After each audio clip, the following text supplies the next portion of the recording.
Welcome to your channel theory R practical. நம்ம இந்த வீடியோவில் எதை பற்றி பேச போகிறோம் அப்படின்னா கேட் ஸ்ட்ரென்த் ஆஃப் மெட்டீரியலில் தெர்மல் ஸ்ட்ரெஸ் அப்படிங்கிற ஒரு டாப்பிக்கை பற்றி தான் பார்க்க போகிறோம். முதல்ல அந்த தெர்மல் ஸ்ட்ரெஸ் அப்படின்னா என்னென்னு பார்த்துருவோம். ஒரு மெட்டீரியல் வந்து நம்ம ஹீட் பண்ணும்போது நார்மலாக அந்த மெட்டீரியல் வந்து உங்களுக்கு பார்த்தீங்கன்னா எக்ஸ்பேண்ட் ஆகும். பட் ஆனால் அப்படி எக்ஸ்பேண்ட் ஆகும்போது அந்த மெட்டீரியல் தெர்மல் ஸ்ட்ரெஸ் கிரியேட் ஆகுமான்னு கேட்டிங்கன்னா கண்டிப்பாக கிரியேட் ஆகுது. அந்த எக்ஸ்பேன்ஷனை வந்து நம்ம தடுக்கும் போது தான் அந்த மெட்டீரியலில் வந்து என்னென்னா தெர்மல் ஸ்ட்ரெஸ் வந்து கிரியேட் ஆகும். சரி, இந்த தெர்மல் ஸ்ட்ரெஸ் வந்து பார்த்தீங்க அப்படின்னா உங்களுக்கு ரெண்டு கண்டிஷன் இருக்குது. ஒன்று வந்து சப்போர்ட்ஸ் டு நாட் ஈல்டு, இன்னொன்று சப்போர்ட்ஸ் ஈல்டு.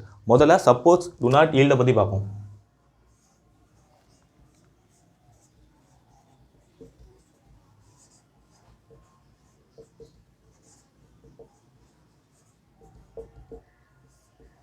முதல்ல வந்து என்னதுன்னா supports to not yield. For example ஒரு பாரை வந்து நான் எடுத்துக்கிறேன். இந்த பாரோட இனிஷியல் லென்த்து வந்து எனக்கு என்னவா இருக்குது அப்படின்னா எல்லாம் இருக்குது. இந்த பாரை வந்து நான் ஹீட் பண்ணும்போது எனக்கு என்ன ஆகுது அப்படின்னா இதோட லென்த்து வந்து சேஞ்ச் ஆகுது, எக்ஸ்பேண்ட் ஆகுது. எக்ஸ்பேண்ட் ஆகி டிஎல் அப்படிங்கிற ஒரு சேஞ்ச் வந்து வருது. இந்த டிஎல் வந்து என்னென்னா எலாங்கேஷன் அர்த்தம். இந்த எலாங்கேஷன் எப்படி வருது? இந்த எலாங்கேஷன் எப்படி வருது அப்படின்னா இந்த மெட்டீரியல் நான் ஹீட் பண்ணுறதுனால உருவாகக்கூடிய எலாங்கேஷன் அது. இப்படி ஒரு மெட்டீரியலை ஹீட் பண்ணி அதனால் ஏற்படக்கூடிய எலாங்கேஷன் வந்து எப்படி கண்டுபிடிப்பாங்க அப்படின்னா elongation DL is equal to alpha DL அப்படின்னு சொல்லுவாங்க. ஆல்ஃபா அப்படிங்கிறது coefficient of thermal expansion, T அப்படின்னா என்ன டெம்பரேச்சரில் இது ஹீட் பண்ணுறோம், எல் அப்படிங்கிறது ஒரு இனிஷியல் லென்த்து. இந்த கோஎஃபிஷியன்ட் ஆஃப் தெர்மல் எக்ஸ்பான்ஷன் அப்படிங்கிறது வந்து ஒவ்வொரு மெட்டீரியலுக்கும் ஒவ்வொரு மாதிரி இருக்கும். இதை பொறுத்து தான் மெட்டீரியலோட எக்ஸ்பான்ஷன் ரேட்டும் அதோட எந்த அளவுக்கு அந்த மெட்டீரியல் வந்து ஹீட் பண்ணும்போது எக்ஸ்பேண்ட் ஆகுது அப்படிங்கிறது வந்து உங்களுக்கு இதை வச்சு கண்டுபிடிப்பாங்க. ரைட், இப்போ நான் என்ன பண்ணுறேன் அப்படின்னா ஆல்ஃபா டிஎல். ரைட், இப்போது இங்கே வந்து சப்போர்ட்டே நான் கொடுக்கல. இப்போ சப்போர்ட் வந்து அந்த இடத்த நான் ஆட் பண்ணுறேன். இதுக்கு நேராக ஒரு சப்போர்ட்டை வந்து நான் ஆட் பண்ணுறேன். ஆட் பண்ணும்போது என்ன ஆகுதுன்னு பாருங்கள், இதோட இந்த டிஎல் அப்படிங்கிற ஒரு சேஞ்சிங் லென்த் வந்து எனக்கு கிடைக்காது. சப்போர்ட்டை நான் ஆட் பண்ணிட்டேன். இந்த சப்போர்ட் வந்து ஃபிக்ஸ்டாகவும் இருக்குது, ரிஜிடாகவும் இருக்குது. இந்த சப்போர்ட் வந்து அதான் சப்போர்ட்ஸ் டு நாட் ஈல்டு. இந்த சப்போர்ட் வந்து உங்களுக்கு ஈல்டே ஆகலை, அதே இடத்துல அப்படியே ஃபிக்ஸ்டாக இருக்குது. இப்போ வந்து நம்ம இப்போ தான் அந்த மெட்டீரியல் வந்து தெர்மல் ஸ்ட்ரெஸ்ஸே கிரியேட் ஆகும். முதல்ல இந்த கண்டிஷனை வந்து தெர்மல் ஸ்ட்ரெஸ் கிரியேட் ஆகாது, இங்கே தான் தெர்மல் ஸ்ட்ரெஸ் கிரியேட் ஆகும். இந்த தெர்மல் ஸ்ட்ரெஸ் வந்து எப்படி கண்டுபிடிக்கிறது அப்படின்னா நம்ம எல்லாருக்குமே தெரியும். ஸ்ட்ரெஸ் பை ஸ்ட்ரெயின் அப்படின்னா என்ன அர்த்தம் அப்படின்னா இ அப்படின்னு சொல்லிட்டு தெரியுமா? இந்த இடத்துல இருக்கக்கூடிய இந்த ஸ்ட்ரெயின் வந்து என்ன ஸ்ட்ரெயின் அப்படின்னு சொல்லுவாங்கன்னா கம்ப்ரசிவ் ஸ்ட்ரெயின் அப்படின்னு சொல்லுவாங்க. ஏன் கம்ப்ரசிவ் ஸ்ட்ரெயின் அப்படின்னு சொல்லுவாங்க? இந்த மெட்டீரியலை ஹீட் பண்ணும்போது இது எப்படி எக்ஸ்பேண்ட் ஆக ட்ரை பண்ணும் அப்படின்னா இப்படி தான் உங்களுக்கு எக்ஸ்பேண்ட் ஆக ட்ரை பண்ணும். ரைட்டா? இந்த ரெண்டு சப்போர்ட்டும் என்ன பண்ணும் அப்படின்னா இதை வந்து எக்ஸ்பேண்ட் ஆக விடாமல் தடுக்கும். அதாவது இப்படி ஒரு ஃபோர்ஸ் வந்து உங்களுக்கு கொடுக்கும். அப்போ அந்த பாரை பார்த்தீங்க அப்படின்னா உங்களுக்கு ஒரு கம்ப்ரசிவ் ஃபோர்ஸ் தானே அந்த ரெண்டு சைடும் ஆக்ட் ஆகுது. அதனால தான் உங்களுக்கு கம்ப்ரசிவ் ஸ்ட்ரெயின் அப்படின்னு சொல்லி ஈஸியும் கூட கொடுக்கலாம். கம்ப்ரசிவ் ஸ்ட்ரெயின் வந்து உங்களுக்கு ஆக்ட் ஆகும். இந்த கம்ப்ரசிவ் ஸ்ட்ரெயின் வந்து எப்படி கண்டுபிடிக்கலாம் அப்படின்னா ஸ்ட்ரெயினாலே என்னது நார்மலாக changing length by original length தானே, டிஎல் பை எல். டிஎலுக்கு பதிலாக என்ன போட்டுக்கலாம்னா ஆல்ஃபா டிஎல் அப்படின்னு சொல்லி போட்டுக்கலாம். அப்போது ஆல்ஃபா டிஎல் பை எல்னு சொல்லி போட்டு இந்த எல்ஏ நீங்கள் கூட கேன்சல் பண்ணிக்கலாம். அப்போ ஆல்ஃபா டி மட்டும் இருக்கும். ரைட்டா? இப்போ தெர்மல் ஸ்ட்ரெஸ் எப்படி கண்டுபிடிக்கலாம்? Thermal stress is equal to Young's modulus times இந்த கம்ப்ரஷன் இங்கே வந்துடும். கம்ப்ரஷன்னா ஆல்ஃபா டி. இது வந்து எதுக்குள்ளே பார்க்கலாம் அப்படின்னா ஒரு மெட்டீரியல் வந்து தெர்மல் ஸ்ட்ரெஸ் கிரியேட் ஆகுது எப்போ அப்படின்னா அதோட சப்போர்ட்ஸ் வந்து ஈல்டாகாமல் இருக்கும்போது அந்த மெட்டீரியல் கிரியேட் ஆகுது தெர்மல் ஸ்ட்ரெஸ் நான் கண்டுபிடிக்கணும் அப்படின்னா நான் இந்த ஃபார்முலா தான் யூஸ் பண்ணணும். இப்போ நம்ம அடுத்து என்ன பார்க்க போகிறோம் அப்படின்னா சப்போர்ட்ஸ் டு ஈல்டு.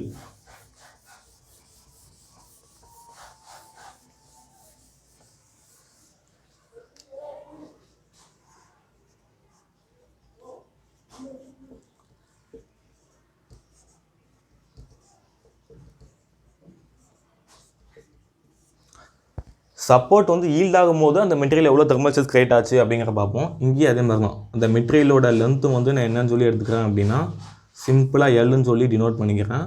இப்போது அடுத்து வந்து என்ன ஆகுது அப்படின்னா அந்த மெட்டீரியல் வந்து நான் ஹீட் பண்ணுறேன். ஹீட் பண்ணும்போது அந்த மெட்டீரியல் எல் அப்படிங்கிற லென்த்துலேருந்து டிஎல் அப்படிங்கிற ஒரு சர்டைன் அமௌண்ட்டுக்கு வந்து எனக்கு சேஞ்ச் ஆகுது. அதை வந்து இங்கே வந்து ஸ்பெசிஃபை பண்ணுறேன் டிஎல். ரைட்டா? இப்போ நான் அடுத்து என்ன பண்ணுறேன் அப்படின்னா இப்போ வந்து இங்கே இந்த இடத்துல ஒரு சப்போர்ட்டு கொடுக்குறேன். இதுக்கு நேராக ஒரு சப்போர்ட்டு.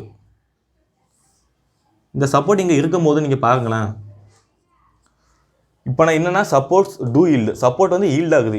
இது எவ்வளோ தூரம் ஈல்ட் ஆகுது அப்படின்னா டெல் அப்படிங்கிற ஒரு குறிப்பிட்ட அமௌண்ட் வரைக்கும் எனக்கு ஈல்ட் ஆகுது. டெல் அப்படிங்கிற ஒரு குறிப்பிட்ட அமௌண்ட் வரைக்கும் இந்த சப்போர்ட் வந்து விலகி போகுது. ஹீட் பண்ணும்போது இந்த சப்போர்ட் வந்து விலகி போகுது. மிச்சம் இருக்கக்கூடிய இதுலேருந்து ஆரம்பித்து இந்த மிச்சம் இருக்கக்கூடிய அமௌண்ட்டை தான் நான் என்ன எடுத்துருக்கேன் அப்படின்னா டெல் பி அப்படின்னு சொல்லி நான் ஸ்பெசிஃபை பண்ணிக்கிறேன். இப்போ இந்த ஒட்டுமொத்தமாக இந்த டிஎல்க்கு ஈக்குவல் டு என்னன்னு போட்டுக்கலாம்? Dl is equal to del plus del பின்னு சொல்லி போட்டுக்கலாமா? டெல் ப்ளஸ் டெல் பின்னு சொல்லி போட்டுக்கலாம். இப்போ தான் இந்த இடத்துல வந்து பார்த்தீங்கன்னா உங்களுக்கு தெர்மல் ஸ்ட்ரெஸ் கிரியேட் ஆகும். என்னதான் உங்களுக்கு சப்போர்ட் ஈல்ட் ஆனாலும் கம்ப்ளீட்டாக டிஎல் அளவுக்கு உங்களுக்கு கொண்டு வராது. டிஎல்லை விட கம்மியான அளவுக்கு தான் உங்களுக்கு இந்த டெல் அப்படிங்கிற அளவுக்கு தான் கொண்டு வரும். மிச்சம் கூட நம்ம டெல் பி அப்படின்னு சொல்லி எழுதிக்கலாம். இப்போ வந்து thermal stress by compressive strain equal to என்னென்னா இ அப்படின்னு சொல்லி பார்த்தோம். இதில் வந்து கம்ப்ரசிவ் ஸ்ட்ரெயினுக்கு பதிலாக நம்ம என்ன ஃபார்முலா கம்ப்ரசிவ் ஸ்ட்ரெயினால என்ன அர்த்தம்? சேஞ்சிங் லென்த் ஒரிஜினல் லென்த் தானே. இங்கே வந்து சேஞ்சிங் லென்த்துக்கு பதிலாக நம்ம டெல் பின்னு சொல்லி சப்ஸ்டிட் பண்ணோம். ஏன் அப்படின்னா அங்கே வந்து போன இதில் வந்து டிஎல் அப்படின்னு சொல்லி சப்ஸ்டிட் பண்ணோம். பட் ஆனால் இங்கே டெல் பி மட்டும்தான் உங்களுக்கு வந்து டெல் பி மட்டும் தான் இருக்குது. டெல் அப்படிங்கிறது ஆல்ரெடி ஈல்ட் ஆயிடுச்சு. மிச்சம் இருக்கிறது உங்களுக்கு டெல் பி தான். Del P by L. Del P எப்படி கண்டுபிடிக்கலாம்? இங்கேருந்து கண்டுபிடிக்கலாம். Del P is equal to DL minus டெல்னு சொல்லி போட்டுக்கலாமா? ரைட்டா? அப்போ அது அப்படியே இதில் கம்ப்ரசிவ் ஸ்ட்ரெயினுக்கு equal to DL minus del divided by எல்னு சொல்லி போட்டுக்கலாம். இந்த டிஎலுக்கு பதிலாக என்ன போட்டுக்கலாம் அப்படின்னா ஆல்ஃபா டிஎல்னு சொல்லி சப்ஸ்டிட் பண்ணிக்கலாம். அப்போ கம்பேரிட்டிவ் ஸ்ட்ரெயின் என்ன ஆகுதுன்னு பாருங்கள். Alpha DL minus del divided by எல்னு சொல்லி போட்டுக்கலாமா? ரைட்டா?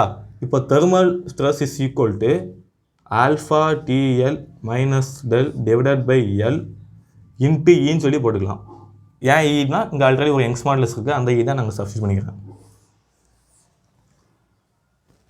இதுதான் எதுக்குள்ள ஃபார்முலா அப்படின்னா thermal stress when supports do yield. Support வந்து உங்களுக்கு ஈல்ட் ஆகும்போது அந்த மெட்டீரியல் கிரியேட் ஆகும் தெர்மல் ஸ்ட்ரெஸ்ஸை கண்டுபிடிக்கக்கூடிய ஃபார்முலாலாம் இது. இதில் இருக்கக்கூடிய ஒவ்வொரு வேரியபிளையும் நான் சொல்லிடுறேன்.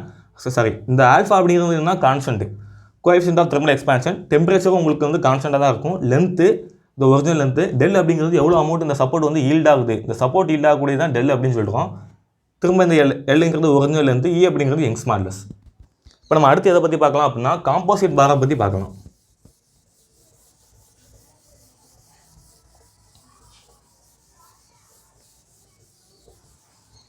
ரைட்டா?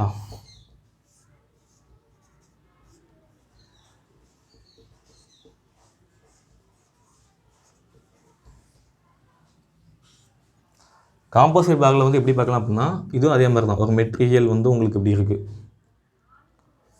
காம்போசிட் பேக்கில் வந்து உங்களுக்கு என்ன எப்படி இருக்கும் அப்படின்னா ரெண்டு மெட்டீரியல் இருக்கும் உங்களுக்கு. ரெண்டு மெட்டீரியலை நான் முதல்ல என்ன சப்போர்ட்ஸ் டு நாட் ஈல்ட் அப்படிங்கிற ஒரு கண்டிஷன் எடுத்துக்கிறேன். சப்போர்ட் வந்து ஈல்டே ஆகலை அப்படிங்கிற ஒரு கண்டிஷன் தான் முதல்ல எடுத்துக்கிறேன்.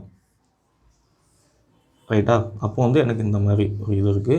இதை எலிமெண்ட் 1ன்னு சொல்லி எடுத்துக்கிறேன். அதை எலிமெண்ட் 2ன்னு சொல்லி எடுத்துக்கிறேன். ரெண்டுத்துமே சீரீஸில் கனெக்ட் பண்ணியிருக்கோம். அதுக்கு போக இது வந்து என்ன ஆல்ஃபா 1 ஆல்ஃபா 2. ஆல்ஃபா 1 அப்படிங்கிறது coefficient of thermal expansion in material 1.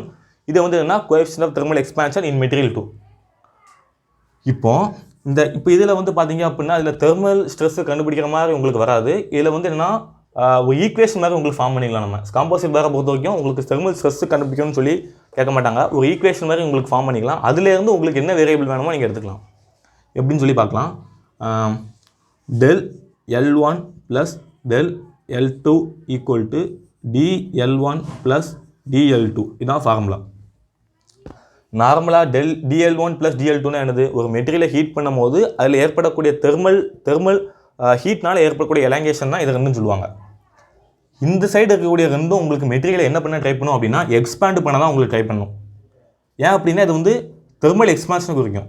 தெர்மல்னால அந்த மெட்டீரியல் ஹீட்னால அந்த மெட்டீரியல் எவ்வளோ தூரம் எலாங்கேட் ஆகுது ஆல்ஃபா டீன்னு சொல்லி பார்த்தோம்ல, அதான் இது. அப்போ இந்த சைடில் இருக்கக்கூடிய ஈக்குவலுக்கு இந்த சைடில் இருக்கக்கூடிய ரெண்டுமே என்ன பண்ண ட்ரை பண்ணும் அப்படின்னா மெட்டீரியலை வந்து இப்படி எக்ஸ்பேண்ட் பண்ண ட்ரை பண்ணும். இந்த சைடு பாருங்களேன், DL1 ப்ளஸ் DL2 இருக்குல்ல, சாரி del1 ப்ளஸ் del2 இருக்குல்ல, இது வந்து என்ன ட்ரை பண்ணும் அப்படின்னா இந்த மெட்டீரியலை கம்ப்ரஸ் பண்ண ட்ரை பண்ணும். இது வந்து இந்த ரெண்டு ஃபோர்ஸும் வந்து எங்கே ஆக்ட் ஆகும் அப்படின்னா உங்களுக்கு இந்த சைடு ஆக்ட் ஆகிற மாதிரி. இதோட சப்போர்ட் வந்து ஈல்ட் ஆக நான் முதலே சொல்லிட்டேன். அப்போது எந்த அளவுக்கு இந்த மெட்டீரியல் வந்து எக்ஸ்பேண்ட் ஆகுதோ அதே அளவுக்கு இந்த மெட்டீரியல் வந்து நான் கம்ப்ரஸ் பண்ணிடுவேன். எவ்வளோ தூரம் நான் கம்ப்ரஸ் பண்ணுறேன் அப்படிங்கிறது தான் இந்த del1 ப்ளஸ் del2. இதுக்குள்ள ஃபார்முலா வந்து நம்ம முதல்ல எலாங்கேஷன் அப்படிங்கிற டாப்பிக்கில் பார்த்துருப்போம். del பதிலாக என்ன போடலாம்? PL/Aன்னு சொல்லி போட்டுக்கலாமா? P1 A1 E1 இதோட area of cross section change ஆச்சு அப்படின்னா அதுக்கேற்ற மாதிரி நீங்கள் போட்டுக்கணும். Plus PL2 A2 E2. Right? அதே மாதிரி இந்த சைடில் என்ன பார்த்துக்கலாம் அப்படின்னா இந்த DL1 பதிலாக alpha TL1 alpha 1 T1 L1 plus alpha 2 TL2. இந்த ஃபார்முலா வந்து நீங்கள் ஞாபகம் வச்சுக்கணும். இந்த ஃபார்முலா நீங்கள் எப்போ யூஸ் பண்ணணும்? அந்த மெட்டீரியல் வந்து சீரீஸில் கனெக்ட் ஆகிருக்கணும். அதே நேரத்தில் சீரிஸில் கனெக்ட் ஆகிருக்கணும், சப்போர்ட் வந்து உங்களுக்கு சப்போர்ட் இருக்கணும், சப்போர்ட் வந்து ஈல்ட் ஆகிருக்கக்கூடாது. அப்படி இந்த மாதிரி கேட்டாங்க அப்படின்னா நீங்கள் இந்த ஃபார்முலா யூஸ் பண்ணிக்கலாம். இப்போ நம்ம அடுத்து ஒரு காம்போசிட் பேக்கில் வேறு இன்னொரு டைப் பார்ப்போம்.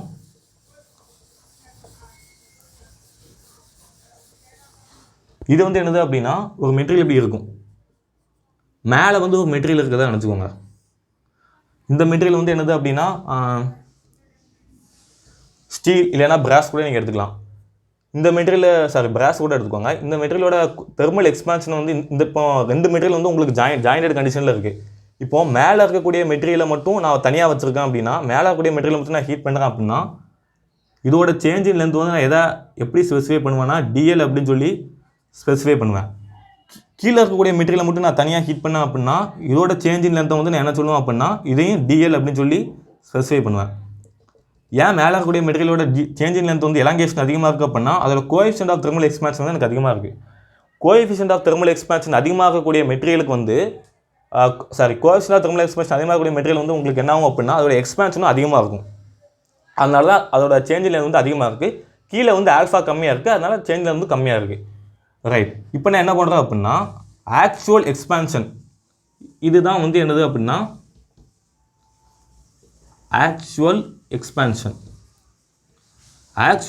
அப்படிங்கிறது வந்து என்ன சொல்ல வரேன்னா என்ன சொல்ல வருது அப்படின்னா தனித்தனியாக ஹீட் பண்ணால் இதான் ஆக்சுவலாக சேஞ்ச் ஆகிருக்கும். பட் ஆனால் ரெண்டுத்தையும் நான் சேர்த்து வச்சு ஹீட் பண்ணுறதுனால ரெண்டும் எக்ஸ்பாண்ட் ஆகி கரெக்டாக எனக்கு இந்த இடத்துக்கு தான் வந்து நிற்கும். அதுதான் ஆக்சுவல் எக்ஸ்பான்ஷன். இதில் இன்னொரு கண்டிஷன் வந்து என்னது பார்த்தீங்க அப்படின்னா எனக்கு சப்போர்ட்டே வைக்கல, இதில் அதான் சப்போர்ட்டே கிடையாது. இந்த சம்பளம் வந்து ஒரு சைடு சப்போர்ட்டே இருக்காது.